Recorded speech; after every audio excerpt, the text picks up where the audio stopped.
Assalamualaikum warahmatullahi wabarakatuh. Kita harus mensyukuri nikmat iman yang Allah berikan kepada kita. Kita terpilih. Kita menjadi orang yang menyedari kita ini hamba kepada Allah Subhanahu wa taala. Kita menyedari yang kita ini merupakan makhluk Allah mencipta kita. Allah lah Rabb kita. Allah yang maha berkuasa di atas segala-galanya.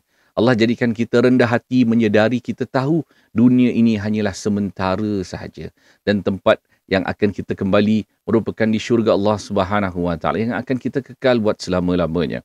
Dengan kerendahan hati ini kita nak tahu bagaimana untuk mengabdikan diri dan Allah kurniakan kita nikmat yang besar iaitu Nabi Muhammad sallallahu alaihi wasallam sebagai suri teladan kita agar kita tahu bagaimana untuk menjalani kehidupan sebagai seorang hamba yang tidak memiliki apa-apa melainkan apa yang Allah kurniakan kepada kita.